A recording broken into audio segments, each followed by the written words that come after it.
Back in Chapter 28, we talked about the Classical School of Economics. One of the topics covered in that episode was the philosophy of utilitarianism, developed by Jeremy Bentham and promoted by his disciples James and John Stuart Mill. According to a strict utilitarian, individuals and societies should make their decisions based on what will produce the greatest good for the greatest number of people. At the foundation of this principle is the concept of utility. Now, Bentham used this word as a catch-all for everything good in the world. So, to increase utility, you want to try to maximize pleasure, benefit, happiness, etc., while minimizing pain, disadvantage, misery, etc. This concept lay at the core of John Stuart Mill's work, including his economic theories, notably his 1848 treatise, Principles of Political Economy. By the 1860s, that book was considered the hallmark of economic thought across much of the world, the starting point for any conversation of liberal economics. And then, beginning in the 1870s, a few scholars would pick up where Mill left off. Not only were they interested in the study of political economy, but also in disciplines like mathematics, physics, and other natural sciences. And it was the mathematical field of calculus, in particular, where they saw great promise. Among other things, calculus looks at topics like optimization. It does not assume that one can reach an ideal function, only an optimal point. And to discover the optimal point of a function, that tippy top of a bell curve, one needs to apply something called marginal analysis. Using marginal analysis, the mathematician can discover the rate at which one variable shifts along with another. Charting it out then, we can see what that optimal point is.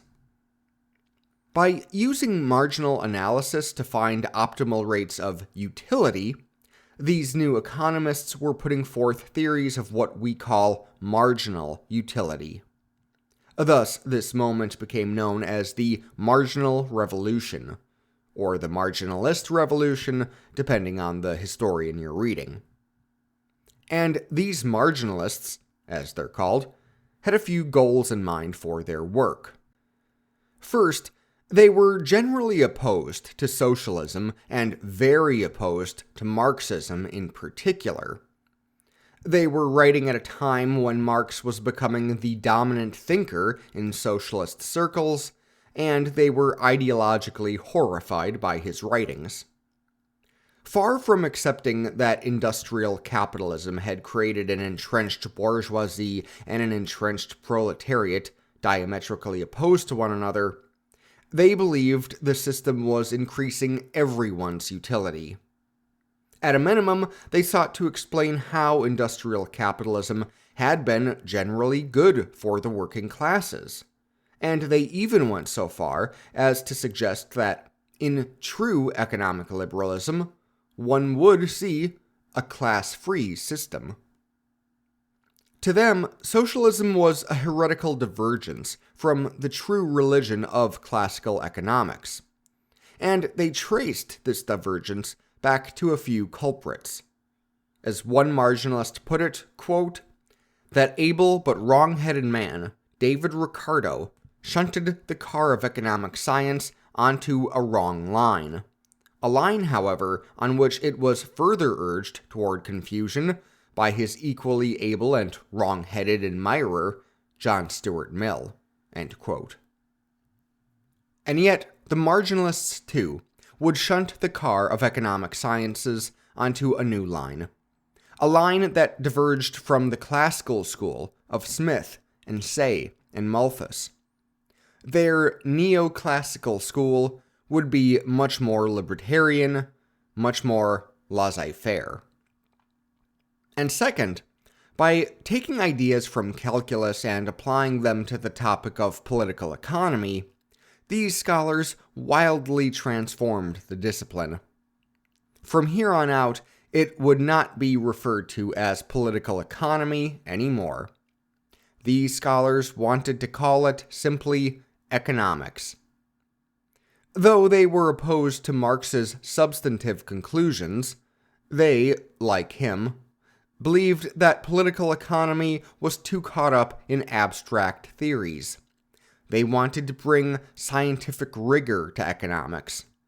And they chose this name, economics, because it not only removed the word political, which suggested there was a collective angle to the economy, an angle that most of them were deliberately trying to avoid, but also because it sounded more like the word mathematics. Now, to be sure, the ideas of these marginalists were revised and fine-tuned in the years to come. But it was the dominant school of liberal economic thought throughout the Second Industrial Revolution.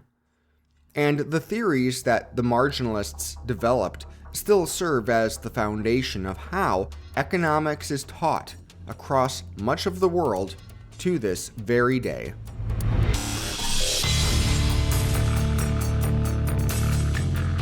This is the Industrial Revolutions. Chapter 64, Economic Ideas, the Neoclassics.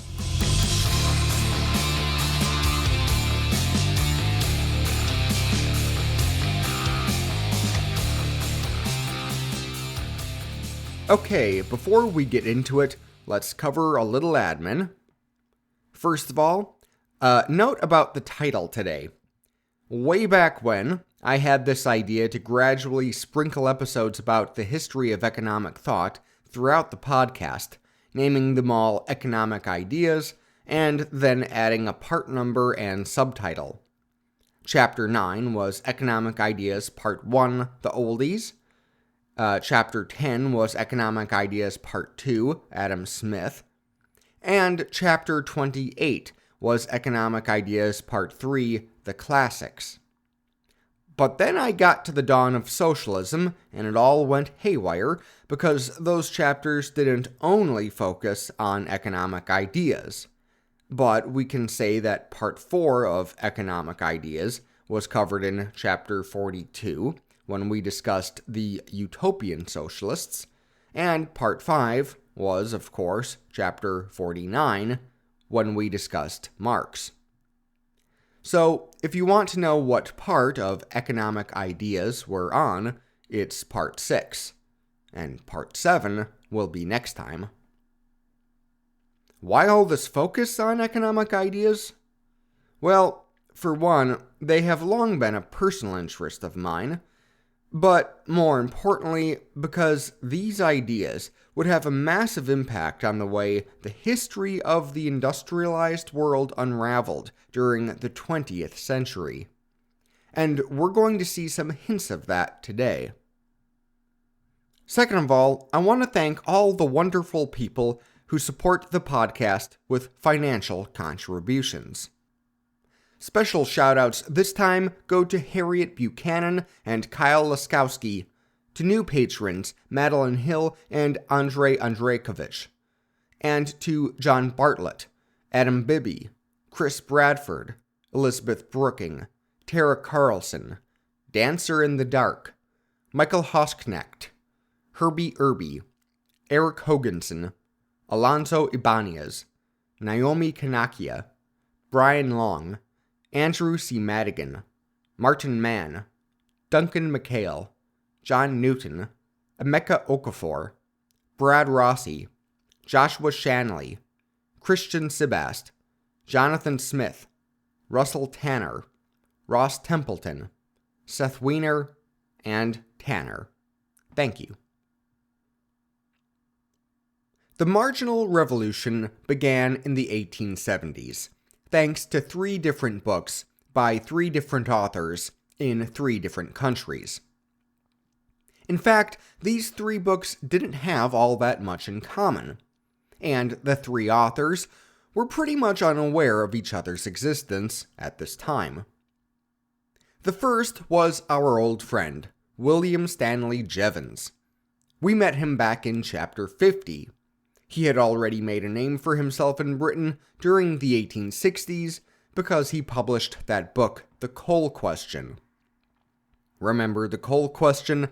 That was the book in which Jevons rang the alarm bell about the country's finite and dwindling supply of coal, predicting catastrophic prospects for future economic growth as a result. Born in Liverpool in 1835, Jevons was the son of an iron merchant who went bankrupt when the railway bubble burst in 1847. This, no doubt, had a great influence on young Jevons, who was still able to pursue a future in academia, regardless of his family's financial woes. Jevons was part of that growing number of bourgeois offspring who were afforded such educational opportunities, attending University College in London, where he studied the natural sciences, mathematics, and logic. After graduating and earning a master's degree, he got a job as an instructor at Owens College, later called the University of Manchester. Throughout the 1860s, most of his work revolved around mathematics, logic, and epistemological philosophy. But he also became interested in the ideas of utilitarianism, Darwinism, and political economy. And a lot of these ideas were swirling around in his brain in the lead-up to his most important work of economics, The Theory of Political Economy, published in 1871. The second of these early marginalists was Karl Menger von Wolfensgrün. Born in the Austrian-controlled part of Poland in 1840, his father was a lawyer from a minor noble family, and his mother was the daughter of a prominent Czech merchant. In university, he studied law, but in an empire that had too many lawyers in it and not enough jobs for them all, he ended up starting his career as a journalist, specifically as a financial journalist, covering market news. It was in this work Menger first started to realize that the activity he was observing in the markets didn't really fit the patterns one would predict using classical economics as a guide. Eventually, he did get a civil service job, and it was while in this post he published his Fundamental Principles of Political Economy in 1871. He would later take on a professorship at the University of Vienna, founding what came to be known as the Austrian School of Economics. And finally, there was the ever-fascinating Marie Esprit Léon Walras.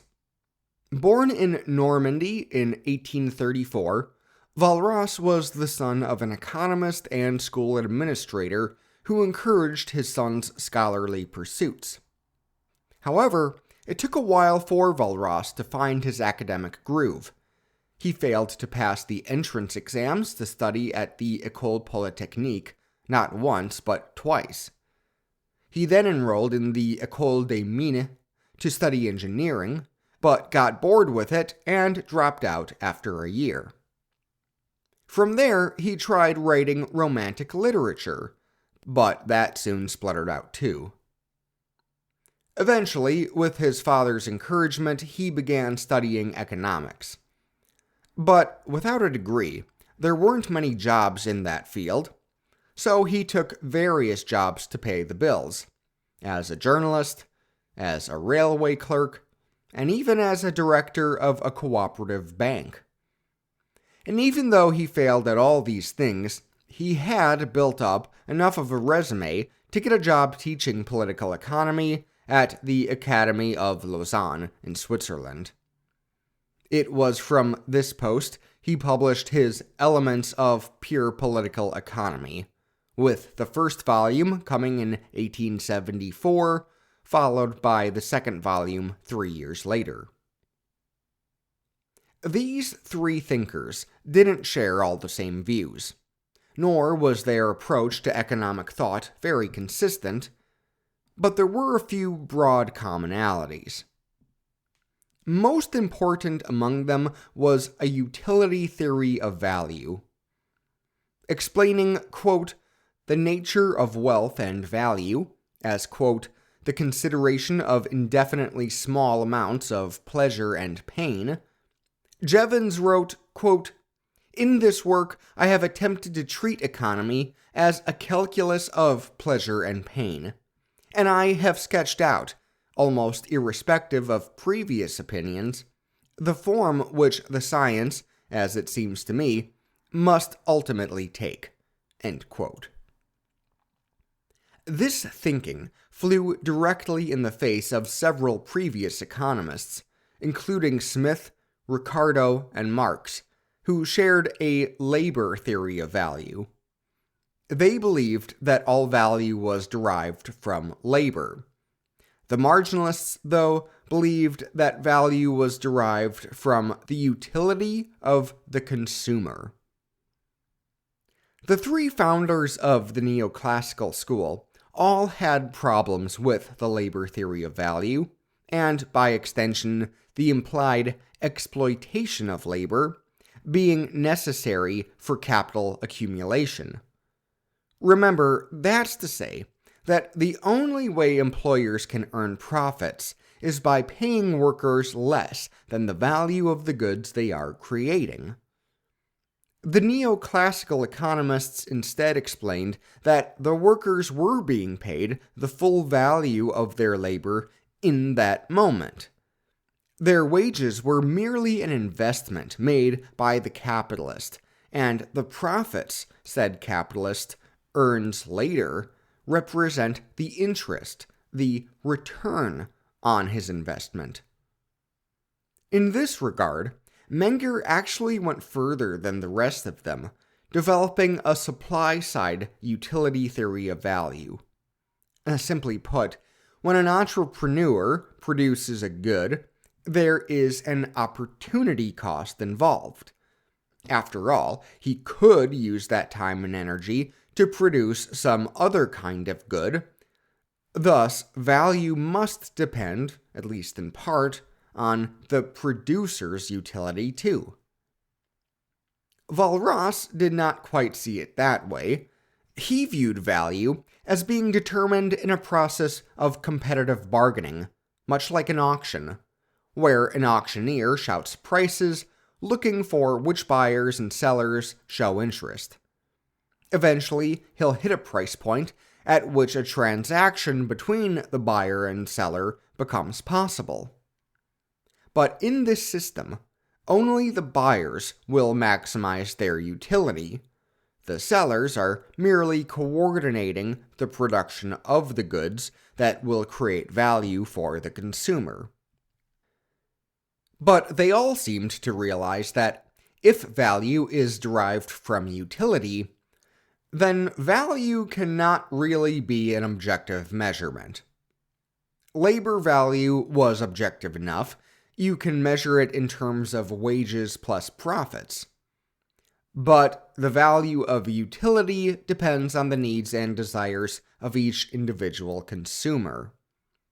For example, there are people in this world who love cars like Lamborghinis. Then there are people like me who really couldn't care less about muscle cars. Obviously, the Lambo lovers are going to place a higher value on these automobiles than I would. The price, then, will ultimately be set at an equilibrium level, where the producers can earn the optimal profit within a large market of car buyers. Walras described this as a competitive equilibrium where all the following apply. 1. The demand equals supply in the market. 2. Each agent is able to buy and sell exactly what he or she planned to. And 3. Buyers and sellers are able to exchange precisely those quantities of the goods to maximize their utility and profits, respectively. Another thing these three thinkers held in common was an orientation toward individualism.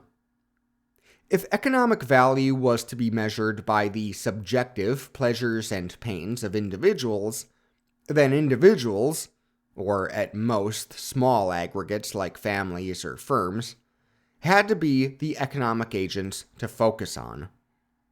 Individuals made decisions to optimize their utility, not governments or institutions. So the marginalists were not interested in political or collective decision-making, and they were especially dismissive of topics like social classes. To them, conversations about the bourgeoisie and proletariat belonged, if anywhere, in sociology, not in economics.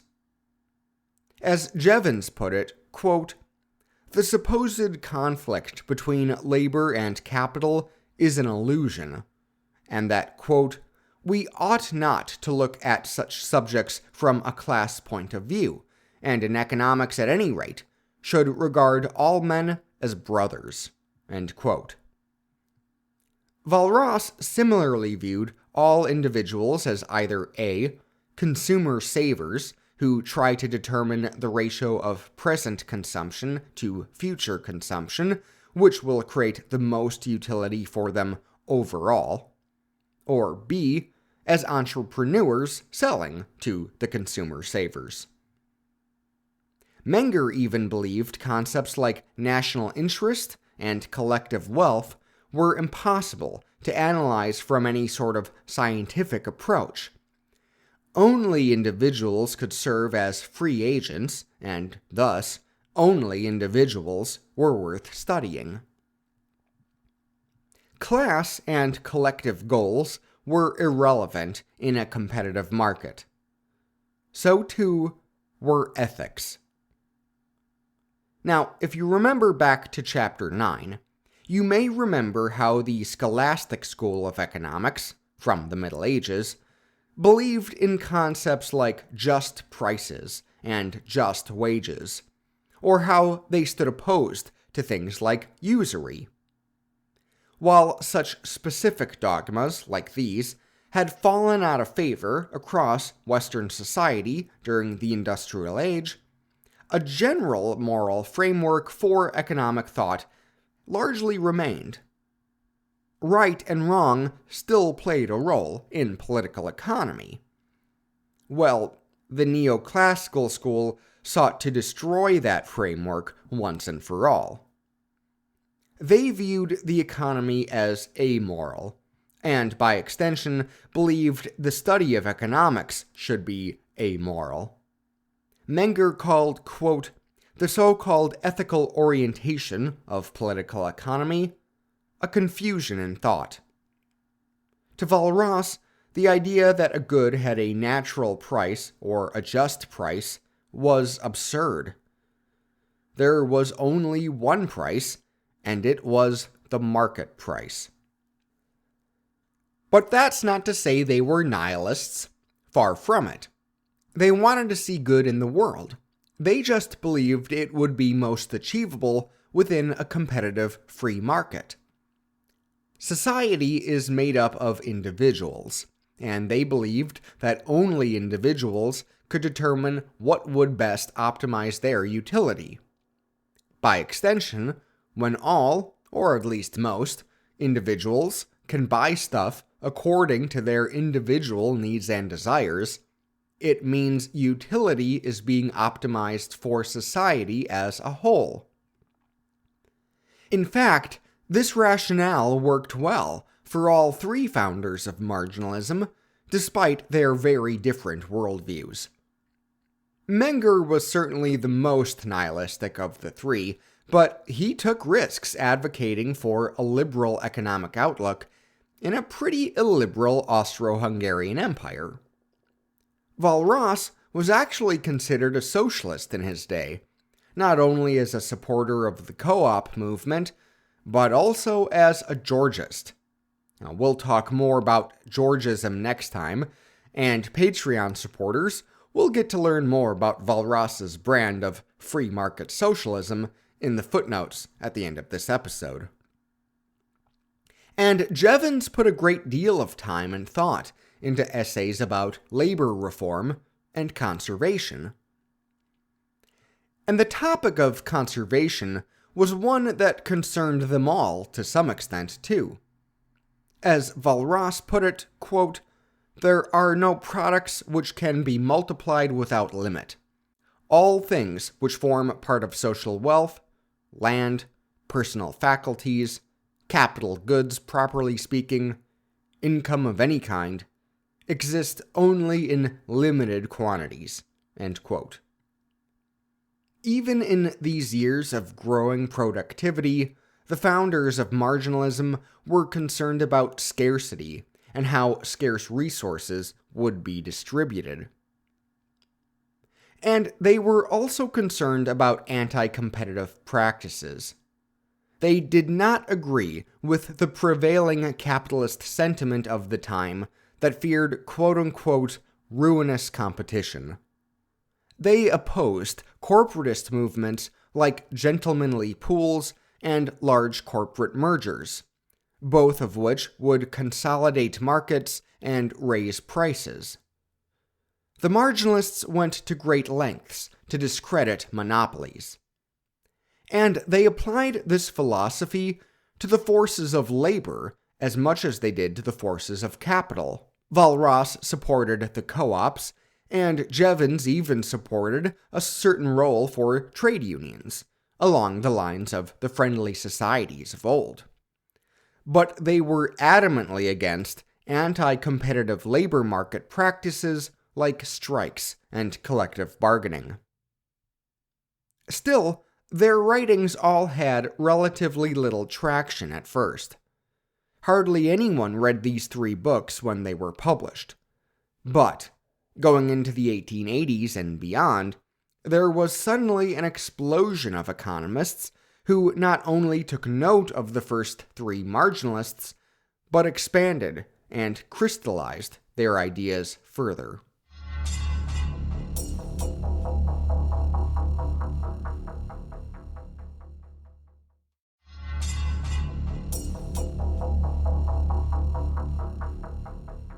The great wave of marginalists between 1880 and 1920 came from all over the global north: Austria, Britain, Italy, Sweden, the United States.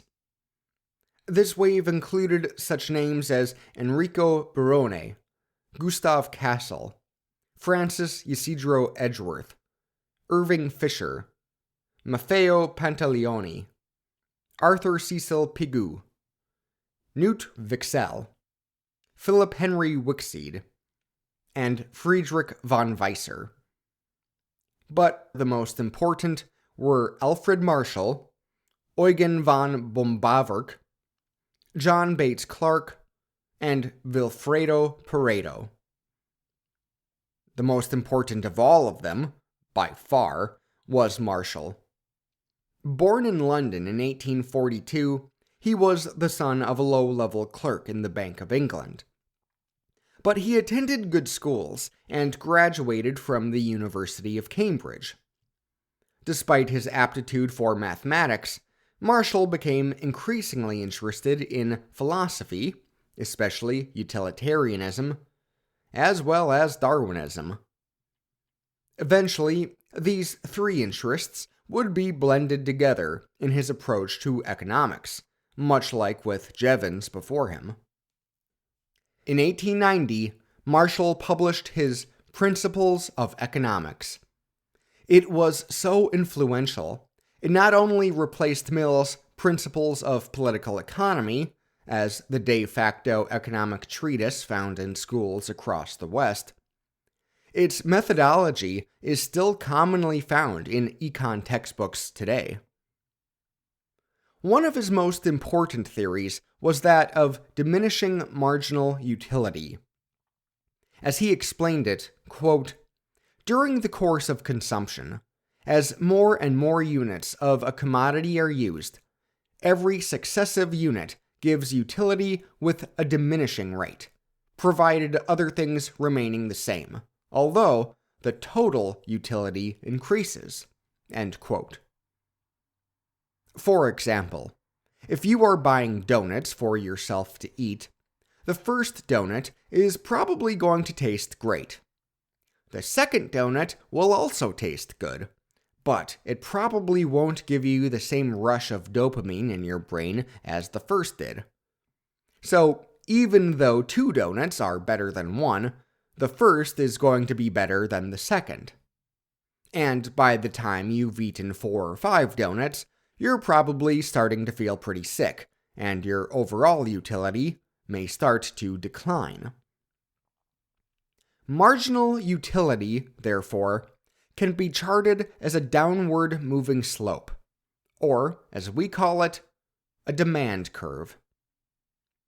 To convince consumers to buy more units of a given product, the seller needs to promise a lower price for the additional units.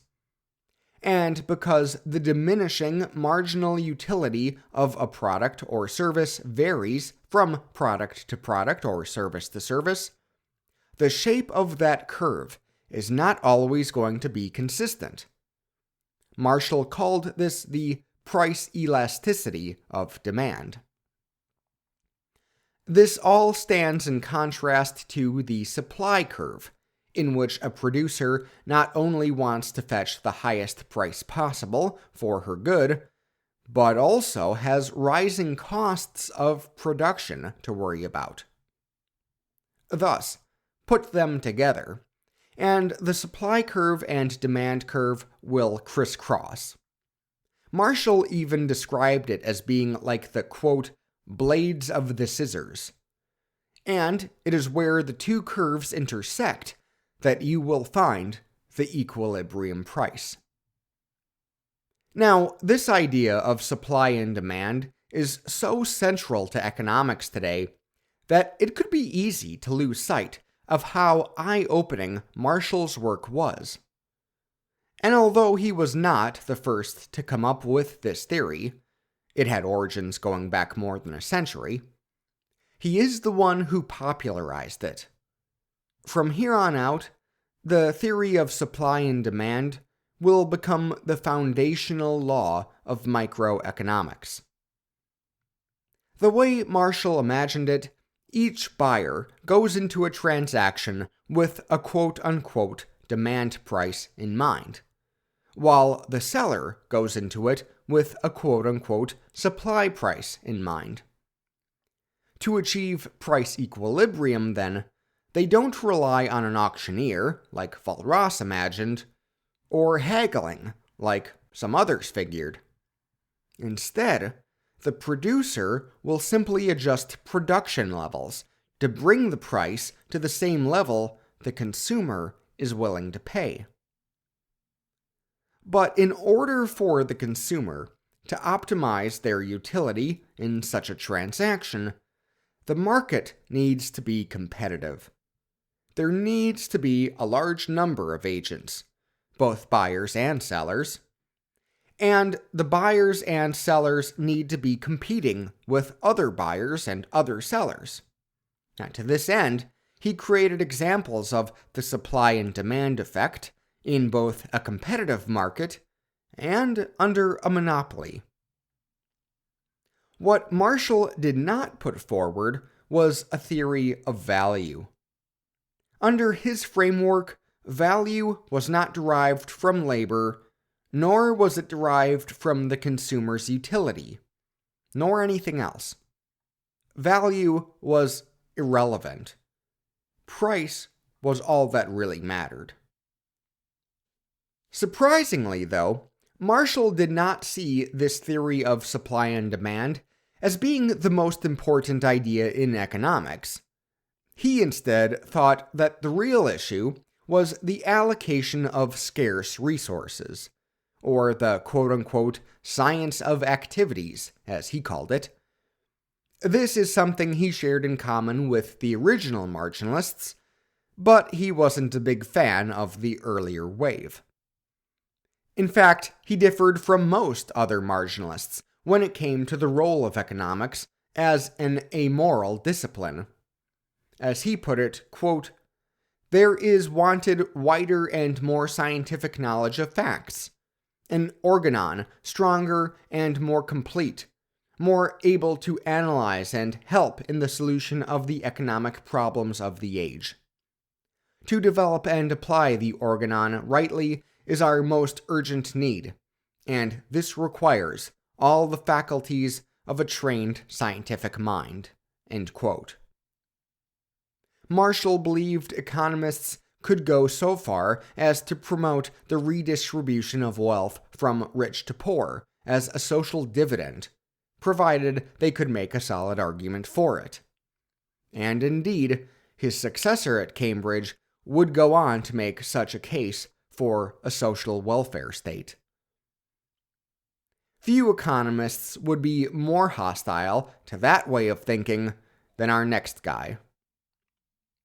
Eugen Ritter von Bombawerk was born in Brunn, Moravia, what is today the Czech city of Brno, in the Austrian Empire in 1851. His father, a senior government official in Moravia, died when Eugen was a young boy, and the family subsequently moved to Vienna. It was during his studies at the University of Vienna that Bombawerk came across the writings of a professor there. You guessed it, Karl Menger. Bombawerk became a fierce disciple of Menger, and sought to expand Menger's approach to economics into new areas, including macroeconomics. Upon graduating, Bombawerk got a job at the Austrian Ministry of Finance, and convinced them to let him go to various German universities to continue his studies. Over the next decade and a half, he worked on 2 volumes of his most famous work, Kapital und Kapitalzins, or as it's called in English, Capital and Interest. The first volume, A Critical History of Economical Theory, mostly serves as an overview of economic thought up to that point. Bombawerk earned fame for this work as it gave him the opportunity to do what he enjoyed most in life, trashing Marxism. In fact, he became enemy number 1 for contemporary Marxists, who saw him as the Karl Marx for the bourgeoisie. Not only did Bombawerk highlight the quote-unquote great contradiction Marx made between his price calculation ideas and his labor theory of value, he also reaffirmed Menger's position on wages being a capitalist's investment. But where he took the theory further was by applying a time dimension to it. And ultimately, this would be his most important theoretical contribution to economics. In his second volume, Positive Theory of Capital, Bombawerk explained that every productive activity uses capital as a series of time sequences. At each stage, the entrepreneur takes into account the costs of doing business, wages, land rents, and other input prices, as well as technological transformation. Interest, the return on an investment, can thus always be explained as a payment for a good in the current time sequence for a good produced in a previous time sequence. Bombawerk made an impact on economics outside of his writings, too. In the finance ministry, he pushed through tax reforms to directly tax income rather than production. He subsequently served as finance minister on 3 separate occasions, where he pushed through adoption of the gold standard and fought for strict fiscal austerity. He also served for a time as ambassador to Germany and as a professor at the University of Vienna. Few neoclassical economists were further to the right than Bombavruk. But one who arguably was further right was also seen as the world's leading economist at the time, and is today viewed as being the leading figure of the Neoclassical School. John Bates Clark was born in Providence, Rhode Island in 1847. The son of a local merchant, Clark studied at Brown University and Amherst College before embarking on academic stints in Germany and Switzerland. Upon returning to the U.S., he got jobs teaching at Carleton, Smith, and Amherst colleges, and eventually Johns Hopkins and, finally, Columbia universities. Interestingly, Clark started out as a socialist, arguing for state intervention in the economy and trying to formulate a theory of just wages. But by 1886, he had embraced the ideas of marginal utility with the zeal of a religious convert. In his 1899 treatise, The Distribution of Wealth, Clark argued that the only way to achieve any sort of social cooperation or justice was through a free market of egoistic individuals in fierce competition with each other. Only through advancing each individual's marginal utility could you accomplish greater utility for the society. And to this end, the only correct form of state intervention, beyond protecting property rights, was in passing antitrust laws so that the market would remain competitive. In a lot of ways, Clark was writing along a lot of the same lines as the marginalists who came before him, but he did make a few major contributions of his own, namely by critiquing the idea of the exploitation of labor. For starters, he addressed the idea from another angle. Whereas other marginalists focused on the labor theory of value being wrong, Clark realized that Ricardo's iron law of wages had been wrong. Remember, that was the idea that, in the long run, wages will never really rise above subsistence level for the vast majority of workers. This was borrowed largely from Malthus and was borrowed by Marx in turn. Employers knew how much money it took to keep their employees alive, and that was all they were willing to pay in wages. But by applying the theory of supply and demand to the labor market and looking at how far employee wages had come in the 19th century, Clark realized this theory either no longer applied or was maybe never correct to begin with. Second, he developed a theory of marginal productivity. Essentially, in a competitive labor market, neither the employer nor employee would have enough power to dictate wage levels.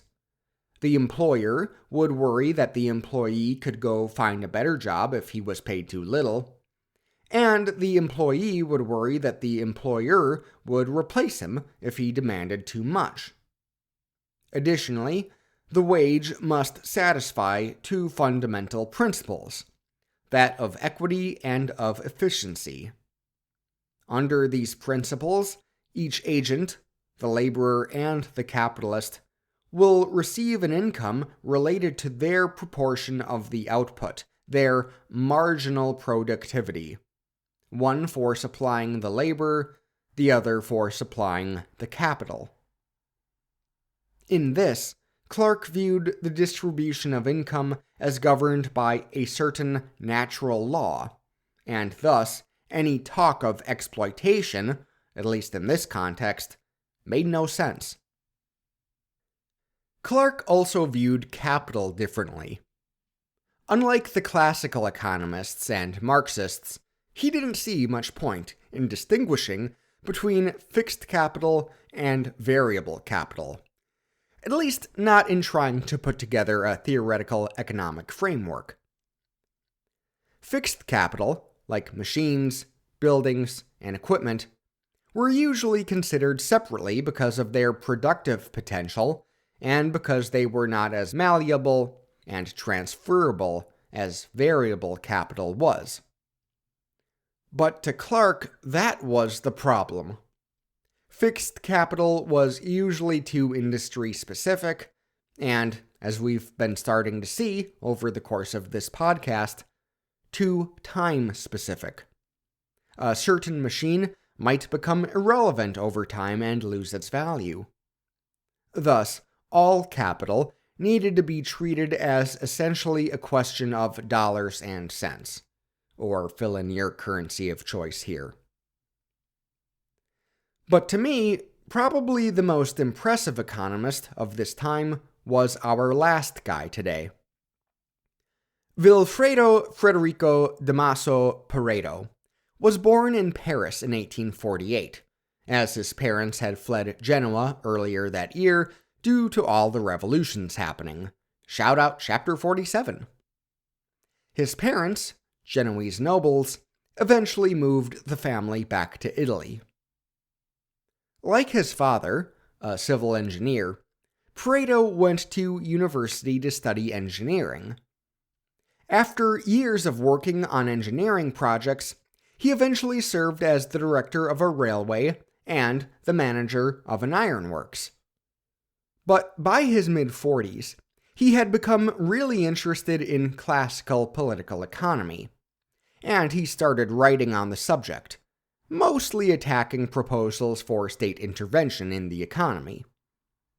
Over time, though, he became more and more excited by the opportunities to apply his knowledge of mathematics and the sciences to the study of economics as well. Eventually, he was chosen to succeed his mentor, Léon Walras, at Lausanne. Nowadays, Pareto is probably best remembered for the Pareto Principle, also known as the 80-20 rule.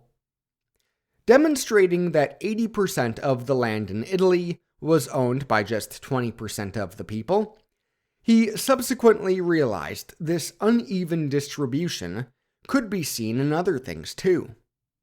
For example, it turned out that 80% of industrial production was coming out of just 20% of companies. And, legend has it, he noticed that just 20% of the pea plants in his garden were producing 80% of the healthy pea pods. Now, Pareto never made too much of the 80-20 observation. He just thought it was an interesting trend. But years later, a management consultant read about it and started calling it the Pareto Principle. An extensive list of examples of the 80-20 split have been compiled by interested parties ever since.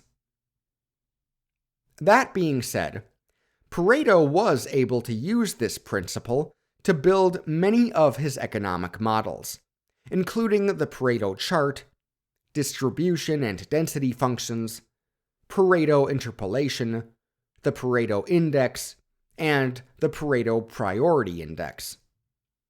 Now, mind you, he wasn't the one attaching his name to all these breakthroughs, so don't think of him as too vainglorious. But it was certainly important work, which is still regularly used by economists, mathematicians, business managers, engineers, risk assessors, and others. The other big breakthrough he had was the so-called Pareto optimum. To explain, we need to discuss Pareto's take on utility. Essentially, he believed that the other marginalists, especially the British and Americans, had thought of it all wrong. The way he saw it, utility referred to something of benefit to society, not merely the satisfied whims of the individual. For that, he came up with a new word, ophilimity, from the Greek ophilos, which he explained as, quote, the attribute of a thing capable of satisfying a need or desire, legitimate or not. End quote. This was an important distinction. Having taken the place of Walras at Lausanne, Pareto was now on the forefront of welfare economics. How to best distribute economic gains among the population as a whole, and perhaps certain forms of it should take priority over others. For example, getting a shot with a vaccine in it doesn't feel very good. In this way, it decreases rather than increases ophelimity. But it comes with a very obvious benefit to both the patient and the society as a whole. Therefore, it increases utility. Thus, utility and ophelimity are not interchangeable, and not a great way of trying to measure outcomes. So instead, Pareto turned to the idea of how to efficiently allocate scarce resources. He determined that a socioeconomic system was most efficient, or optimal, when it was impossible to improve the welfare of one individual without worsening that of another. Now, certainly there are situations when you can improve everyone's welfare, or where you can improve the welfare of most people while only taking a little from a few. A Pareto improvement is one in which some people can be made better off without anyone becoming worse off. And generally speaking, we usually find ourselves in a Pareto-dominated situation. That is, situations where Pareto improvements are still possible. And yeah, I know, why oh why is it that the name of every one of Pareto's ideas must begin with Pareto? Anyway, what we are striving for then is the Pareto optimum, where everything is allocated as efficiently as possible. And, as Pareto tried to demonstrate, such an equilibrium could only be achieved with a competitive market. In fact, he was able to show that market competition produced better results for social welfare than monopolies could. Not only was the Pareto optimum an important concept for the development of welfare economics, during a time when more and more countries were starting to look at developing social welfare states, but it would have a great impact on the development of game theory later on as well. And before we conclude this chapter, I think it's worth our time to have a broader discussion on the legacy of the marginal revolution.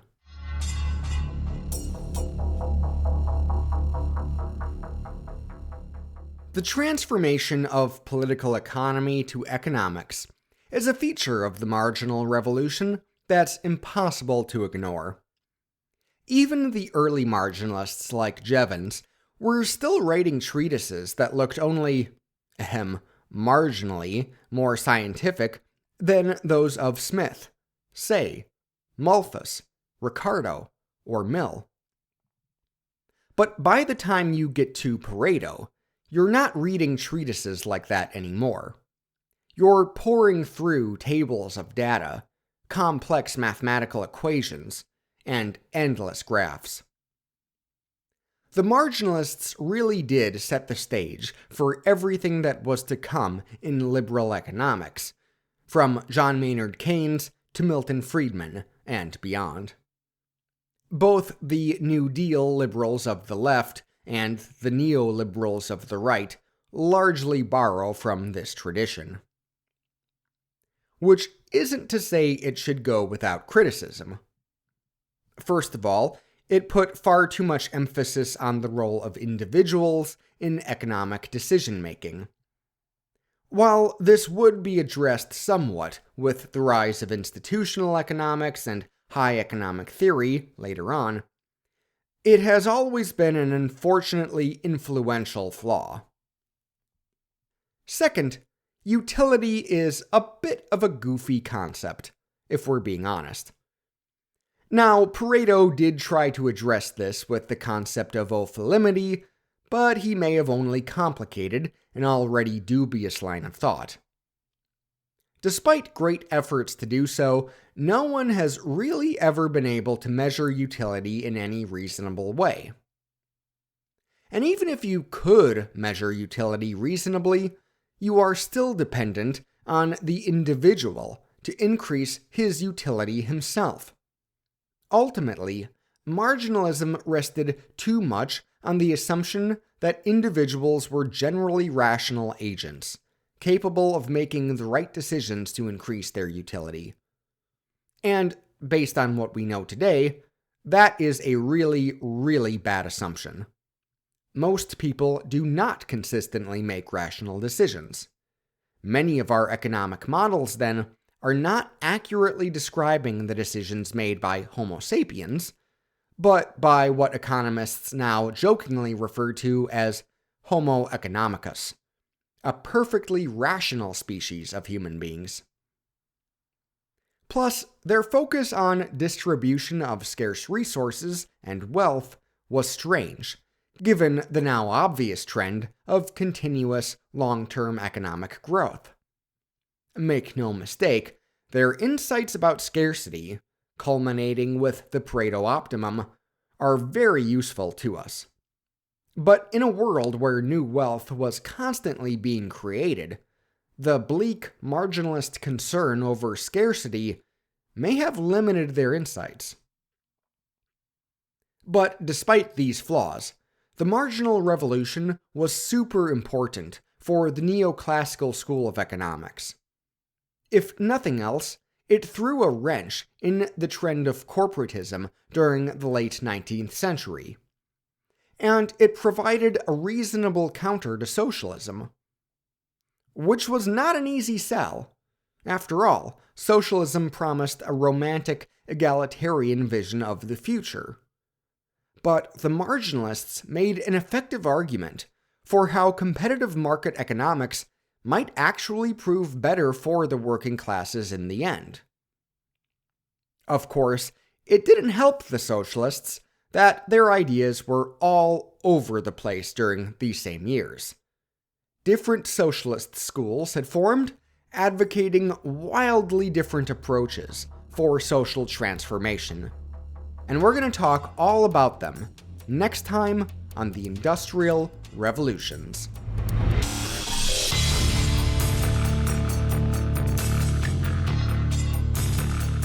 Don't forget, you can support the podcast by becoming a Patreon supporter. Or, if you enjoyed this episode but don't want to commit to a monthly donation, you can make a one-time donation via PayPal too. The links for both options can be found at industrialrevolutionspod.com/supporters. Thank you again.